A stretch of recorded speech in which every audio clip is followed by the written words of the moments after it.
हाथी और इंसान के बीच तो प्रेम हमेशा से रहा है। इंसान और हाथी के बीच के रिश्ते को बॉलीवुड ने अपनी कई फिल्मों के जरिए बखूबी दिखाया है। लेकिन रियल लाइफ में भी हाथी के साथ मनुष्य के प्रेम को आप बेहद खूबसूरत कहेंगे अगर आप देखेंगे कि कैसे एक इंसान ने अपनी जिंदगी भर की कमाई हाथियों के नाम कर दी। क्या है पूरी खबर, इस रिपोर्ट में देखिए। असल में बेजुबानों और मनुष्यों के बीच रिश्ता क्या होता है ये देखना है तो बिहार में एक व्यक्ति और उसके दो साथियों के बीच का रिश्ता देखिए।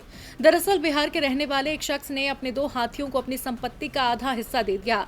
आप सोच रहे होंगे आखिर अपनी जिंदगी भर की कमाई का आधा हिस्सा कैसे कोई जानवरों के नाम कर सकता है। दरअसल इसके पीछे है उस व्यक्ति की जिंदगी जो इन हाथियों ने बचाई।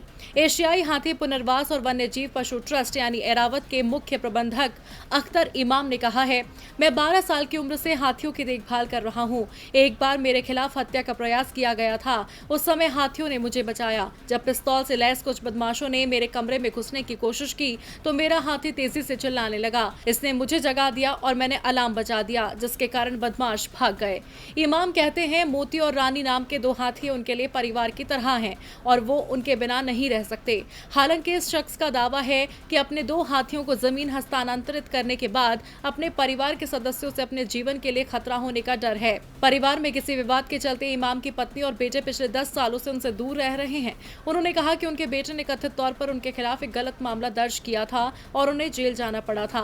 आखिरकार उनके खिलाफ लगाए गए आरोप गलत साबित होने के बाद उन्हें छोड़ दिया गया। इमाम ने कहा कि उनके बेटे मेराज ने तस्करों को हाथी बेचने की कोशिश की थी, लेकिन सौभाग्य से पकड़ा गया। इमाम का कहना है कि उसने अपनी संपत्ति का आधा दर्जन हिस्सा अपनी पत्नी को दिया है और हाथियों को 5 करोड़ रुपए की संपत्ति का हिस्सा देकर कहा है कि अगर हाथी मर जाता है तो पैसा एरावत संगठन को जाएगा।